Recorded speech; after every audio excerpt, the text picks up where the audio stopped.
आज हमने पढ़ना है इसी चैप्टर का नेक्स्ट जो टॉपिक है, that is work done by variable force. ये हमारा टॉपिक है। तो इसमें हम दो सिचुएशंस डिस्कस करेंगे, एक वन डायमेंशन वाली और एक आगे चल के टू डायमेंशन वाली। अच्छा, सबसे पहले तो हमें ये पता होना चाहिए कि वेरिएबल फोर्स क्या होती है। जी, आप में से कोई बताएगा कि वेरिएबल फोर्स क्या होती है? What is variable force? जी।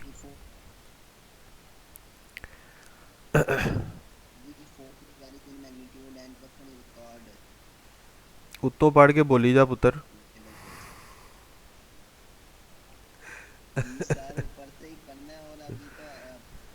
ये तो आपको पहले भी पता होना चाहिए।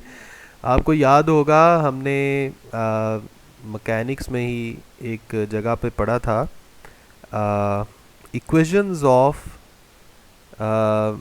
वेरिएबल एक्सेलरेशन या इक्वेशन ऑफ मोशन या इक्वेशन ऑफ वेरिएबल मोशन। इसी तरह equation of motion under variable force पढ़ा था और इसी तरह equation of motion under constant force. ये दो टॉपिक हमने अलग अलग पढ़े थे। तो वेरिएबल फोर्स ऐसी फोर्स है जिसकी मैग्नीट्यूड या डायरेक्शन चेंज हो सकती हो। असल में वेरिएबल फोर्स जो है, आप इसको डिपेंडेंट फोर्स भी कह सकते हैं, यानी ये कुछ फैक्टर्स पे डिपेंड करती है। जैसे हम अगर स्प्रिंग की एग्जांपल लें, तो स्प्रिंग की जो इलास्टिक रिस्टोरिंग फोर्स होती है, that is also variable force, क्योंकि वो डिस्टेंस पे डिपेंड करती है। जैसे जैसे आप स्प्रिंग पे स्ट्रेचिंग बढ़ाते हैं, जैसे जैसे स्प्रिंग को ज़्यादा खींचते हैं, वैसे वैसे स्प्रिंग की जो रिस्टोरिंग फोर्स है, जिसे हम स्प्रिंग फोर्स भी कहते हैं, उसकी वैल्यू में इजाफा होता है। अच्छा, अभी मैं वैसे ड्रॉ नहीं कर रहा, अल्लाह करे आपको स्क्रीन नज़र आना शुरू हो जाए। अभी जस्ट मैं इंट्रोडक्शन दे रहा हूँ इस टॉपिक का। तो स्प्रिंग फोर्स की मैं एग्जांपल दे रहा था। इसी तरह ग्रेविटेशनल फोर्स, ये भी एक वेरिएबल फोर्स है। और ग्रेविटेशनल फोर्स जो है, ये भी डिस्टेंस पर डिपेंड करती है। जैसे जैसे हम सेंटर ऑफ अर्थ से अवे जाते जाएंगे, ग्रेविटेशनल फोर्स जो है, इसकी वैल्यू में इजाफा होता जाएगा या कमी होती जाएगी। बताएं क्या होगा? सेंटर से अवे जाएं तो ग्रेविटेशनल फोर्स में इजाफा होगा या कमी होगी? कौन बताएगा? जी, कमी होगी, क्योंकि gravitational force depends inversely upon the square of distance. तो इसका मतलब है ग्रेविटेशनल फोर्स भी वेरिएबल फोर्स है और ये डिस्टेंस पर डिपेंड करती है। इसी तरह आपने एक टर्मिनल वेलोसिटी वाला टॉपिक पढ़ा था, जिसमें हमने क्या किया था, हमने एक ड्रॉपलेट को कंसिडर किया था जो फोर्स ऑफ ग्रेविटी की वजह से फॉल कर रहा है। साथ ही साथ उस पर एक ड्रैग फोर्स ऊपर की तरफ लगना शुरू हो जाती है। अब ड्रैग फोर्स और फोर्स ऑफ ग्रेविटी, ये दोनों एक दूसरे के अपोजिट हैं, तो इनका एक रिजल्टेंट फोर्स बनती है जिसे हम नेट फोर्स कह रहे थे। And that net force acts vertically downward. अब ये जो नेट फोर्स है, ये स्पीड पर डिपेंड कर रही है। जैसे जैसे टाइम चेंज होता जाएगा, जैसे जैसे टाइम बढ़ता जाएगा, ऑब्जेक्ट की जो स्पीड है वो बढ़ती जा रही थी। और जैसे जैसे स्पीड बढ़ती है, मैं यहाँ पर एक इक्वेशन लिखता हूँ, आपको ये चीज़ें याद आ जाएंगी जो आपने पहले से पढ़ी थी। जो हमने ड्रैग फोर्स के लिए, ड्रॉपलेट के लिए नेट फोर्स का एक फार्मूला लिखा था, m g minus drag force. और हम ये भी जानते हैं, बेटा आपको स्क्रीन नज़र आ रही है अब या नहीं आ रही?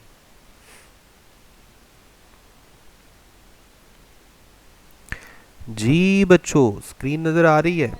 ओके।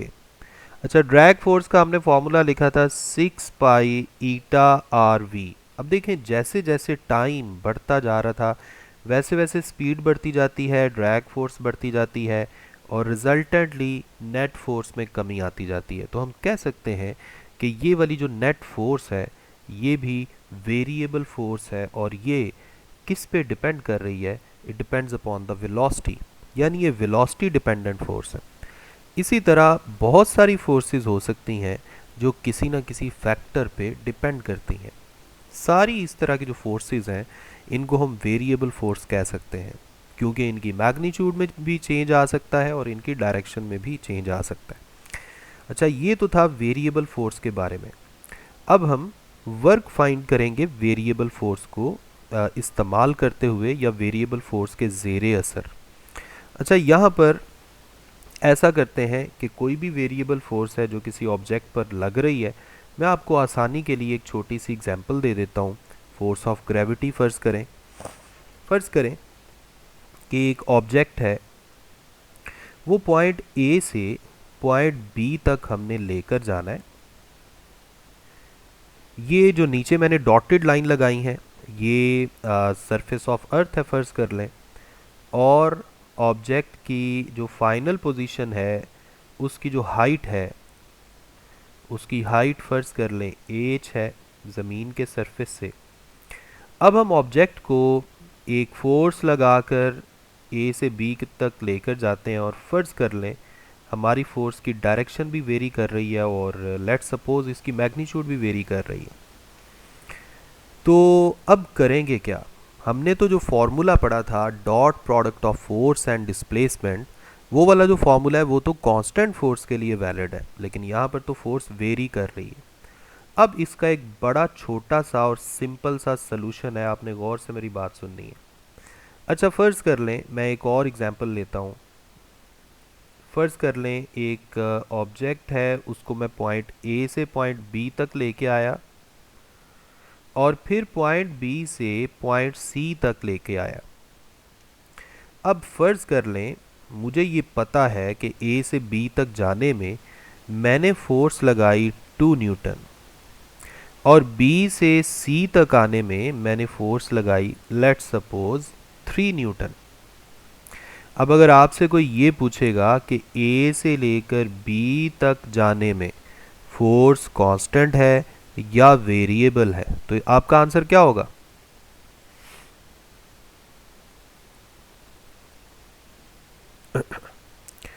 जी बच्चों बताएं, आंसर क्या होगा? ए से लेकर सी तक कांस्टेंट या वेरिएबल?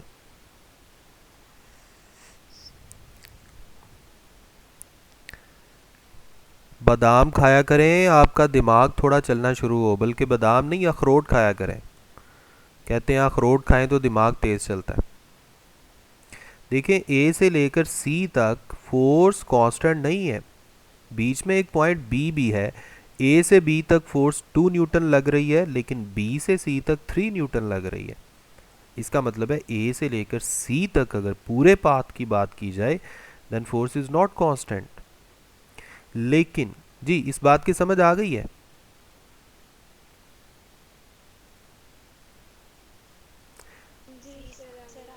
जी बच्चों, कंप्लीट पाथ के लिए तो फोर्स कांस्टेंट नहीं थी। अब मैं ये चाहता हूँ कि मैं किसी तरीके से कोई ऐसा काम करूँ कि फोर्स कांस्टेंट बिहेव करना शुरू हो जाए।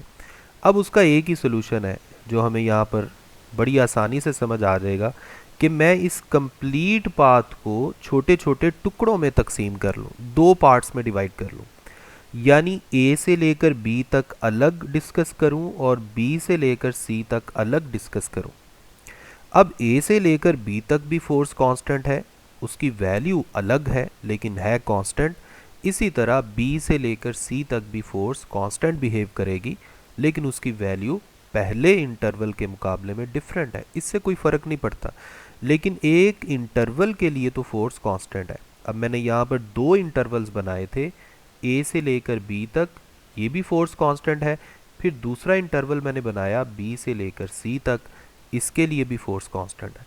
इसका मतलब है बड़ा आसान मेथड हमें समझ आ गया कि अगर हम एक वेरिएबल फोर्स के साथ डील कर रहे हैं, जिसमें एक ऑब्जेक्ट को एक पॉइंट से दूसरे पॉइंट तक लेकर जा रहे हैं और हमारे पास काफ़ी बड़ा एक पाथ आ जाता है, तो फिर इस वेरिएबल फोर्स की प्रॉब्लम को सॉल्व करने के लिए हम क्या करेंगे? हम इस पूरे पाथ को छोटे छोटे इंटरवल्स में डिवाइड कर देंगे। फ़र्ज़ कर लें मैं इन सारे छोटे इंटरवल्स को कोई नाम दे देता हूँ, जैसे डेल्टा D1 या डेल्टा X1। इसी तरह दूसरा इंटरवल जो है उसे मैं नाम दे देता हूँ डेल्टा D2 या डेल्टा X2, जिस तरह मर्जी आप नाम दे दें।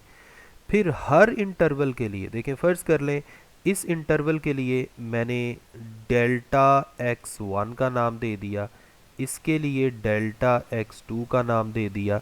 हर इंटरवल पर फोर्स की भी कोई ना कोई वैल्यू ज़रूर एक्ट कर रही होगी। यहाँ पर फ़र्ज़ करें फोर्स लग रही थी F1, यहाँ पर लग रही थी फ़र्ज़ कर लें F2। इसी तरह किसी और इंटरवल, यहाँ कोई इंटरवल आपने कंसिडर किया डेल्टा XI एनी इंटरवल, और यहाँ पे फोर्स एक्ट कर रही है फ़र्ज़ करें Fi। कौन सी फोर्स एक्ट कर रही है?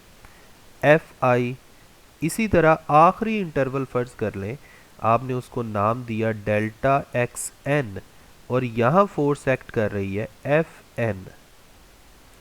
इसी तरह हर इंटरवल के लिए डिस्प्लेसमेंट और फोर्स के दरमियान कोई ना कोई एंगल भी था। फ़र्ज़ करें यहाँ θ1, फ़र्ज़ करें यहाँ θ2, फ़र्ज़ करें यहाँ θi, और फ़र्ज़ कर लें यहाँ पर θn। तो अब आप क्या करेंगे? अब आप हर इंटरवल के लिए अलग अलग वर्क कैलकुलेट करें, क्योंकि अब हर इंटरवल के लिए अलग अलग फोर्स ने कांस्टेंट बिहेव करना शुरू कर दिया है। तो सेपरेटली फाइंड करें वर्क हर इंटरवल के लिए। और दूसरा स्टेप क्या है कि बाद में सारे इंटरवल वाले जो वर्क हैं उनको आप ऐड कर दें। जब आप उनको ऐड कर देंगे तो एडिशन के लिए हम जानते हैं सिग्मा यूज़ किया जाता है, ऐसा ही है ना? जी बच्चों, सिग्मा यूज़ किया जाता है ना?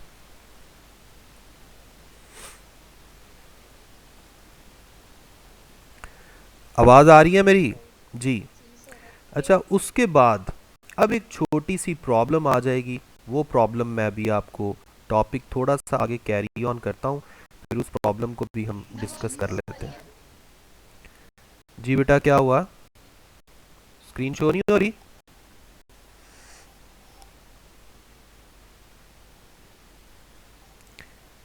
स्क्रीन शो हो रही है?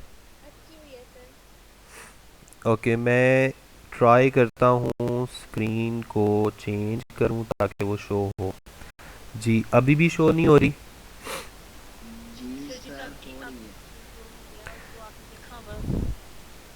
ओके।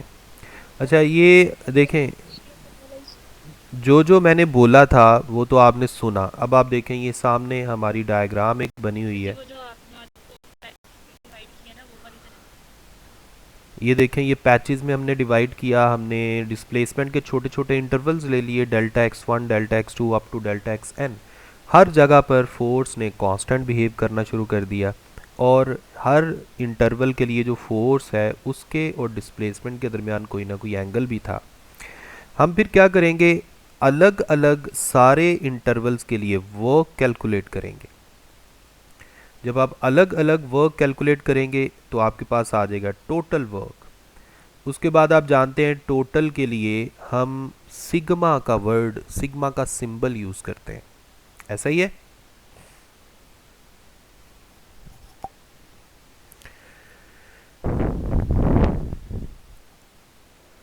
जी बच्चों, ऐसा ही है।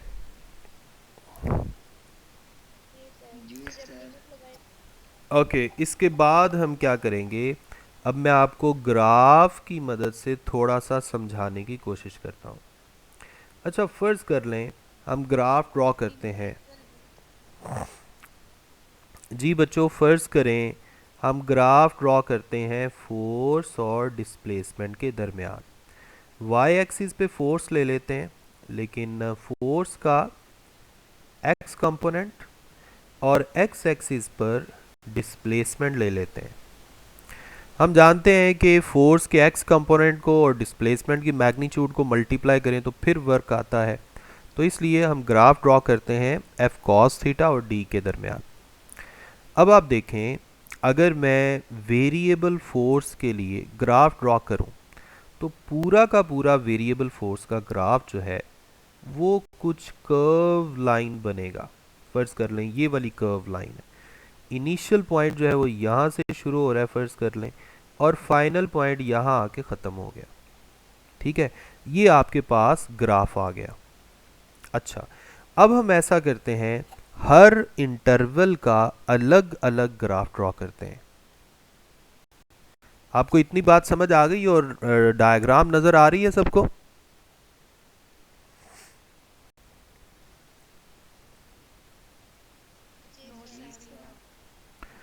जी, अगर एक दो बच्चों को नहीं आ रही तो सिग्नल्स का इशू हो सकता है, मैक्सिमम को अगर आ रही है तो फिर मैं कैरी ऑन करता हूँ।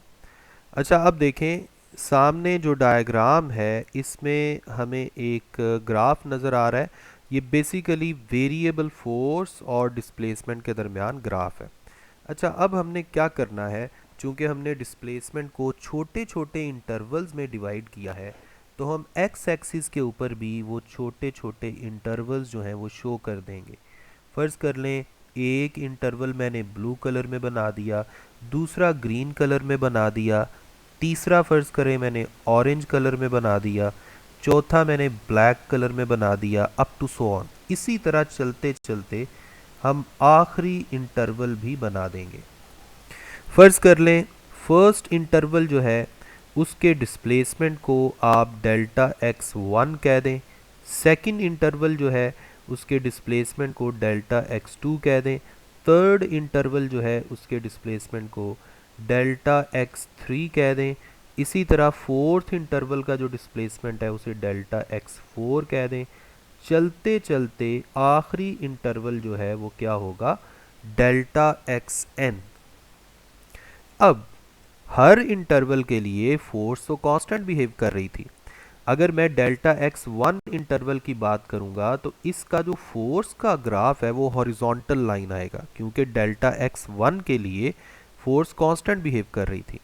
तो अगर मैं सिर्फ डेल्टा एक्स वन वाले वर्क की बात करूं तो मेरे पास एक इस तरह की रेक्टेंगल मुझे मिलेगी, और इस रेक्टेंगल की जो हाइट है या इसकी लेंथ जो है वो क्या होगी, उसकी वैल्यू क्या होगी, वो होगी F1 cause of theta one, क्योंकि इस वक्त फोर्स की मैग्नीट्यूड F1 थी और उसका एंगल जो डिस्प्लेसमेंट के साथ बन रहा था वो थीटा वन था।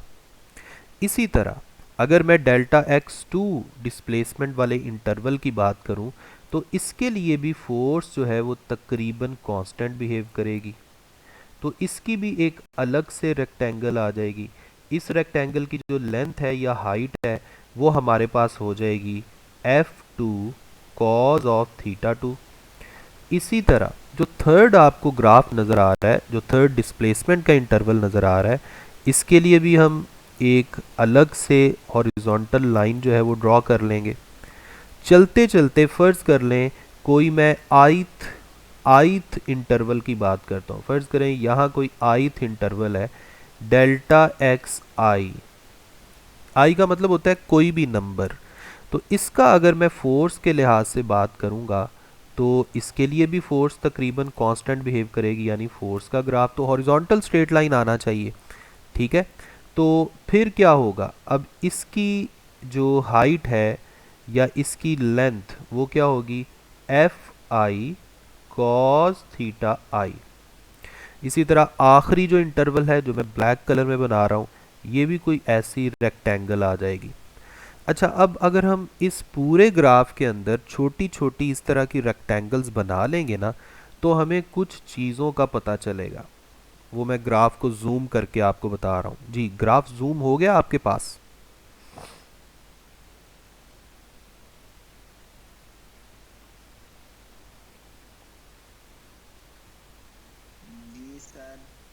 ओके, अब आप देखें, ग्राफ में गौर से सुनना है आपने, किसी जगह पे ये ग्राफ जो है वो ब्लैक कलर की लाइन तक नहीं पहुंचा। किसी जगह पे ये ब्लैक कलर की लाइन से बाहर निकल गया, यानी मेन ग्राफ से बाहर निकल गया। यानी कोई रेक्टेंगल जो है वो थोड़ा एरिया मेजर करके दे रही है और कोई रेक्टेंगल मेन ग्राफिकल जो लाइन है उससे बाहर निकल गई है। किसी जगह पे ये ग्राफ से बाहर निकल गई है और किसी जगह पे ये कम एरिया मेजर करके दे रही है, खाली जगह हमें नज़र आ रही हैं। इसका मतलब ये हुआ कि हमारी जो रेक्टेंगल वाली जो ग्राफिकल रिप्रेजेंटेशन है इसमें थोड़ी सी प्रॉब्लम है। इस प्रॉब्लम को ओवरकम करने के लिए हम क्या करेंगे, आप ज़रा इमेजिन करें अगर यही रेक्टेंगल्स मैं इस तरह बनाऊं। फर्ज कर ले मैं दोबारा से ग्राफ ड्रॉ करता हूं फोर्स और डिस्प्लेसमेंट के दरमियान। अब मैं फ़र्ज़ कर लें मेन जो ग्राफिकल लाइन है वो कुछ इस तरह की थी, कर्व लाइन फ़र्ज़ करें वो मैंने ये बना दी। अब आप ज़रा इमेजिन करिएगा कि अगर मैं डिस्प्लेसमेंट के इंटरवल्स बहुत ही छोटे छोटे लूँ तो फिर जो रेक्टेंगल्स हैं वो बड़ी थिन बनेंगी। जब रेक्टेंगल्स थिन बनेंगी तो ऑटोमेटिकली सारा का सारा एरिया जो है वो ग्राफ का फिल हो जाएगा और कहीं भी कम या ज़्यादा एरिया मैयर नहीं होगा। आपने बचपन में ड्राइंग करते हुए सीखा था, आपको कहते थे कि अंदर से भी कोई खाली ना रहे और लाइन से बाहर भी ना जाए, ड्राइंग लाइन से बाहर भी ना जाए। यहाँ पर बिल्कुल ऐसा ही होगा। एग्जैक्ट जो है ना वो ये फीलिंग हो जाएगी, इस पूरी ग्राफिकल डायग्राम की एग्जैक्ट फीलिंग हो जाएगी ऐसे। जी देख रहे हैं आप लोग कितनी अच्छी फीलिंग कर रहा हूं मैं। जी सर। मुझे भी बचपन में ड्राइंग सिखाई गई है, इसका मतलब है। ठीक है, आपको नजर नहीं आ रही? बेटा आपकी किस्मत ही माड़ी जी है, सर। इतनी अच्छी मैं ड्राइंग कर रहा हूँ और आपको नजर नहीं आ रही। ये देखें, स्पीड चेक करें मेरी, नजर आ गई है?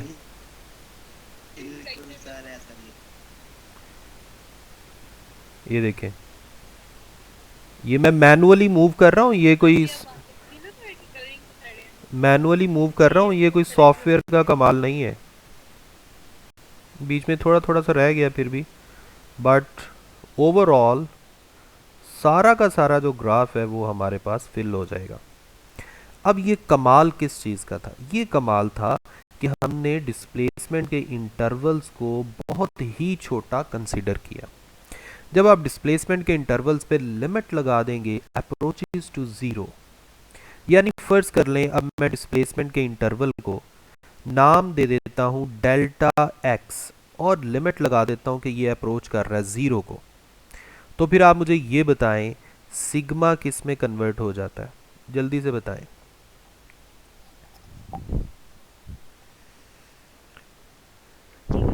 इंटेग्रल में, ठीक है,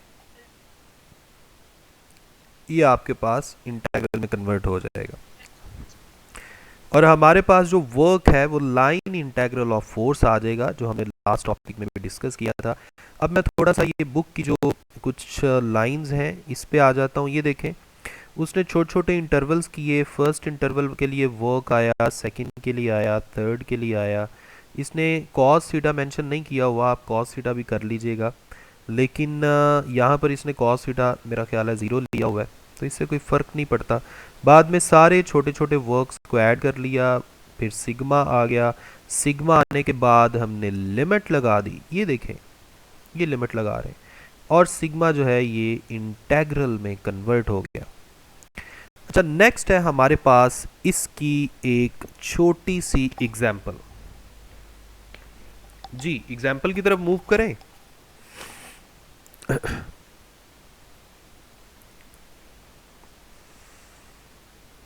जी बच्चों, यहाँ पर स्प्रिंग फोर्स को हम वेरिएबल फोर्स की एग्जाम्पल के तौर पे ले रहे हैं।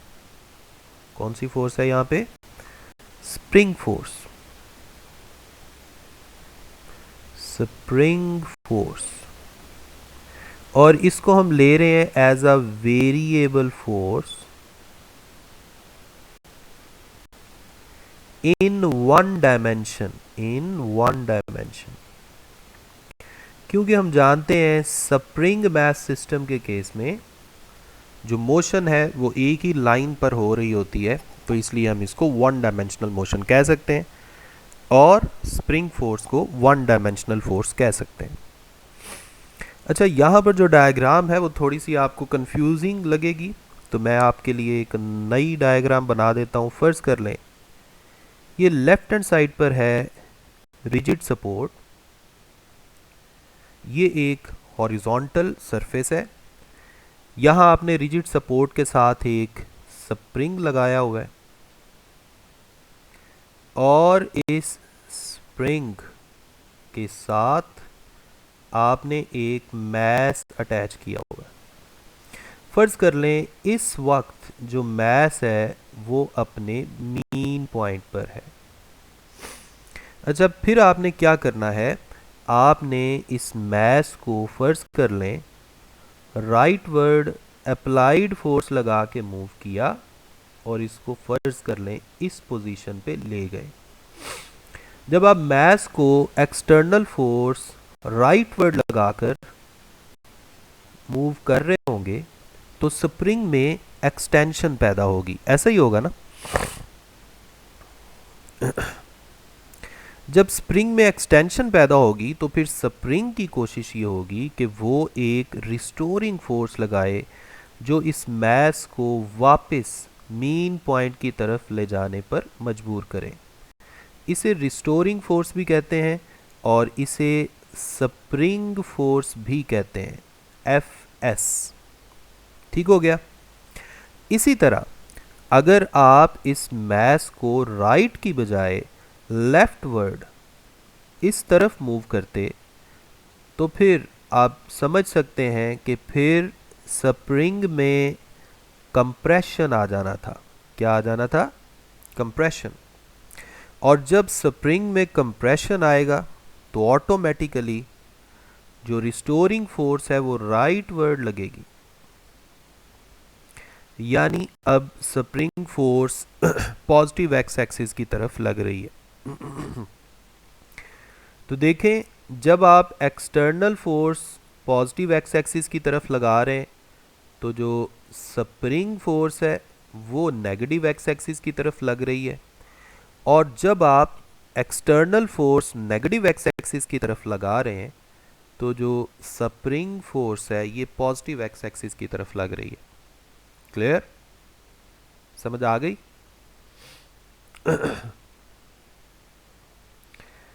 अब देखें, फर्ज कर लें अगर मैं ऑब्जेक्ट को ये मैं रेड कलर से बना देता हूं।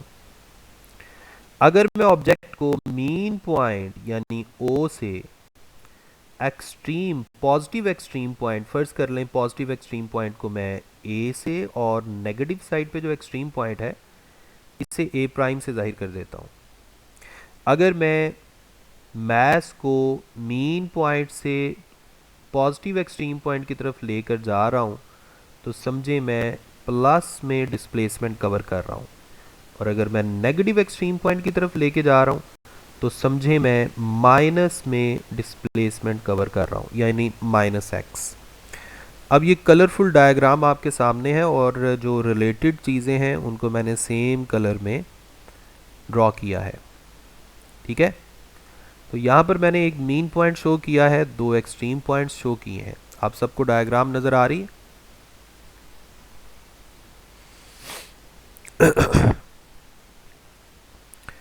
जी प्यारे बच्चों, डायग्राम नज़र आ रही है? अच्छा, ओके। तो ये हमारे पास फाइनल डायग्राम है जो इस वक्त आपको नज़र आ रही है।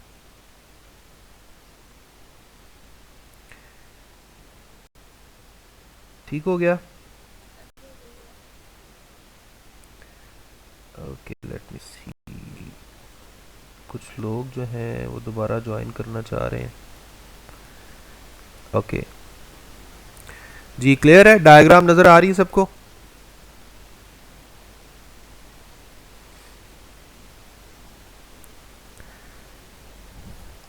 ओके जी, अब हम इसकी डेरिवेशन की तरफ चलते हैं। अब आप मुझे ये बताएं, जो स्प्रिंग फोर्स है हुक्स लॉ के मुताबिक अप्लाइड फोर्स तो के एक्स के इक्वल होती है। ये हम ऑसिलेशंस में पढ़ चुके हैं, फर्स्ट ईयर में भी आपने पढ़ा, और इस दफ़ा जो हमने एक्स्ट्रा चैप्टर कर लिया था उसमें भी आपने पढ़ा। और स्प्रिंग फोर्स जो है ये अप्लाइड फोर्स के बिल्कुल ऑपोजिट होती है। अब आप यहाँ पर देखें spring force is negative when x is greater than 0, यानी अगर ऑब्जेक्ट को आप राइटवर्ड मूव करेंगे, आपने डायग्राम मेरी वाली लिखनी है यहाँ पर। इसी तरह spring force is positive when x is less than 0, यानी यहाँ पर देखें अगर मैं ऑब्जेक्ट को राइटवर्ड डिस्प्लेस कर रहा हूँ तो स्प्रिंग फोर्स नेगेटिव होगी क्योंकि वो लेफ्टवर्ड लगेगी, और अगर मैं ऑब्जेक्ट को लेफ्टवर्ड डिस्प्लेस कर रहा हूँ तो स्प्रिंग फोर्स पॉजिटिव होगी क्योंकि वो राइटवर्ड लगेगी। ठीक हो गया। अब फर्ज कर लें हम एक ऑब्जेक्ट पर वर्क फाइंड करना चाह रहे हैं और हमने उस ऑब्जेक्ट को किसी इनिशियल पोजीशन x1 से किसी फाइनल पोजीशन x2 तक पहुंचाया, तो सिंपल सी बात है फोर्स की जगह स्प्रिंग फोर्स आ जाएगी -kx। फर्ज कर ले हमने राइटवर्ड पहुंचाया था ऑब्जेक्ट को, और आपके पास ये बन जाएगा -kx इंटू dx, और जब आप इंटीग्रेट करेंगे, आप सारे जानते हैं ना यहाँ पर पावर फार्मूला लग जाएगा x² divided by 2, upper limit minus lower limit x। वैसे तो अपर लिमिट x2 थी, तो पहले आपने इसको इस तरह किया होगा, यानी ये देख लें -k/2 x2 का स्क्वायर माइनस x1 का स्क्वायर। फिर बाहर वाला जो नेगेटिव साइन है इसे जब हम अंदर ले जाएंगे तो x1 पहले आ जाएगा और x2 बाद में आ जाएगा, इसलिए ये ऑर्डर चेंज किया गया। ठीक हो गया। इसी तरह अगर आपसे ये कहा जाए बेटा ये हम क्या कर रहे हैं, ये हम वर्क फाइंड कर रहे हैं स्प्रिंग फोर्स की मदद से, और स्प्रिंग फोर्स जो है ये वेरिएबल फोर्स है 1 डायमेंशन में, यानी हम वर्क फाइंड कर रहे हैं using a variable force in 1 dimension. इसी तरह एक और तरह से हम वर्क फाइंड कर लेते हैं, यानी फर्ज कर लें हम ऑब्जेक्ट को मीन पॉइंट से, हम ऑब्जेक्ट को मीन पॉइंट यानी 0 से पॉजिटिव एक्सट्रीम पॉइंट की तरफ लेकर जाते हैं, यानी राइटवर्ड। तो फिर लोअर लिमिट आ जाएगी 0, अपर लिमिट आ जाएगी एम्पलीट्यूड, ये -kx हो गया, दोबारा पावर फार्मूला लगा। अब आपका जो वर्क का फार्मूला होगा, वर्क डन बाय स्प्रिंग, ये आ जाएगा -12kx²। देखें अब स्प्रिंग और एक्सटर्नल फोर्स, स्प्रिंग की फोर्स और एक्सटर्नल फोर्स एक दूसरे के ऑपोजिट थे ना, तो अगर स्प्रिंग फोर्स का वर्क नेगेटिव आया है तो एक्सटर्नल फोर्स का वर्क उतना ही आएगा लेकिन पॉजिटिव, क्योंकि दोनों फोर्सेस की मैग्नीट्यूड तो सेम होती है, बस डायरेक्शन ऑपोजिट होती है। जी बच्चों ठीक हो गया, समझ आ गई यहां तक? जी समझ आ गई। जी सर। नेक्स्ट है work done by variable force in 2 dimension, यानी ये भी असल में वेरिएबल फोर्स वाला ही टॉपिक है, लेकिन यहाँ पर हमने एक ऐसी वेरिएबल फोर्स कंसीडर करनी है जो 2 डायमेंशन में लग रही है। जैसे फर्ज कर लें आप एक ऑब्जेक्ट को अर्थ की ग्रेविटेशनल फील्ड के अंदर एक पॉइंट से प्लेन में दूसरे पॉइंट पर मूव करते हैं, लेट्स सपोज, या चलें यहाँ पर हम साथ साथ पढ़ते जाते हैं, आपको साथ साथ समझ आ जाएगी, अदरवाइज टाइम ज़्यादा लग जाएगा। नाउ फर्ज कर लें फोर्स है एक F acts on a particle along a curved path AB। ये मैंने आपको आज के लेक्चर के शुरू में भी ये इस तरह का कर्व्ड पाथ बताया था। फर्ज कर लें एक स्मॉल डिस्प्लेसमेंट इंटरवल हमने इमेजिन कर लिया और यहाँ पर लगने वाली फोर्स इमेजिन कर ली, जो स्मॉल वर्क है ये हमारे पास इस तरह का आ जाएगा। फिर हम लाइन इंटेग्रल वाला वो सारा मेथड करेंगे, हमारे पास ये बन गया। बेटा ये तो पहले कर चुके हैं ना, initial limit, lower limit up to upper limit, integral, line integral of force, this is actually work. यहाँ तक समझ आ गई सबको? इसके बाद कुछ भी नहीं करना, सिर्फ क्या करना है, हमने फोर्स को प्लेन वाली फोर्स कंसीडर कर लेना है, यानी ऐसी फोर्स जो 2 डायमेंशन में लग रही है। आप मुझे एक बात बताएं, अगर कोई वेक्टर A हो और मैं कहूँ ये 2 डायमेंशन में है यानी प्लेन में है, तो फिर इसके 2 रेक्टेंगुलर कंपोनेंट्स बनते हैं ना, AXI प्लस AYJ। तो इसी तरह अगर मैं डिस्प्लेसमेंट का कहूँ कि वो भी प्लेन में है तो उसके भी दो कंपोनेंट्स बनेंगे, डी एक्स आई प्लस डी वाई जे। ऐसा ही है ना जी, इस बात की समझ आ गई। यहाँ भी बिल्कुल ऐसा ही होगा। सिंपली हमने क्या करना है, हमने यहाँ पर फोर्स की जगह भी टू डायमेंशनल फोर्स और डिस्प्लेसमेंट की जगह भी टू डायमेंशन में डिस्प्लेसमेंट वेक्टर पुट कर देना है। फोर्स की जगह हमने प्लेन वाला फोर्स का वेक्टर पुट कर दिया रेक्टेंगुलर कंपोनेंट्स की फॉर्म में, और डिस्प्लेसमेंट की जगह भी ये पुट कर दिया। और यहाँ डॉट प्रोडक्ट की प्रॉपर्टी यूज़ की। डॉट प्रोडक्ट क्या कहता है कि अगर हम रेक्टेंगुलर कंपोनेंट्स की फॉर्म में इनको डॉट प्रोडक्ट के थ्रू वेक्टर्स को मल्टीप्लाई करें तो कॉरिस्पॉन्डिंग जो रेक्टेंगुलर कंपोनेंट्स हैं उनकी मैग्नीट्यूड्स आपस में मल्टीप्लाई हो जाती हैं। एफ एक्स जो है ये डी एक्स के साथ मल्टीप्लाई हो जाएगा, और एफ वाई जो है ये डी वाई के साथ मल्टीप्लाई हो जाएगा। सिंपली आपके पास f x d x f y d f आ जाएगा। फिर जारी बात है, जो भी फोर्स है जो टू डायमेंशन में एक्ट कर रही है उसको आप यहाँ पर पुट करेंगे और इंटीग्रेट कर देंगे और हमारे पास वर्क का आंसर आ जाएगा। इसी तरह अगर आपसे वो ये कहता कि थ्री डायमेंशन वाली फोर्स की वजह से हमने वर्क कैलकुलेट करना है, तो फिर थ्री डायमेंशन में फोर्स का जो वेक्टर होगा उसके तीन रेक्टेंगुलर कंपोनेंट्स होंगे, और इसी तरह अगर डिस्प्लेसमेंट भी थ्री डायमेंशन में है तो डिस्प्लेसमेंट वाले वेक्टर के भी कितने कंपोनेंट्स होंगे, तीन, d x i d y j and d z k. इन दोनों वेक्टर्स को जब आप मल्टीप्लाई करेंगे तो कॉरस्पॉन्डिंग कोफिशिएंट्स जो हैं उनका प्रोडक्ट जो है उसका सम हमारा आंसर आ जाएगा। जी बच्चों, समझ आ गई यहाँ तक? जी सर। एक दफ़ा मैं आपको स्क्रीन पे दिखा देता हूँ कि आज तक आज के लेक्चर में अभी तक हमने क्या पढ़ा है। तो जब आप स्क्रीन पे देखेंगे आपको पता चलेगा कि हमने तो अभी कुछ खास नहीं पढ़ा।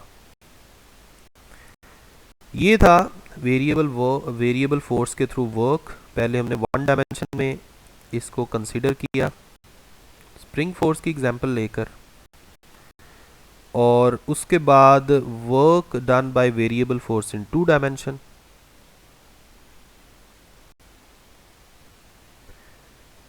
और ये टू डायमेंशन वाला केस खत्म हो गया।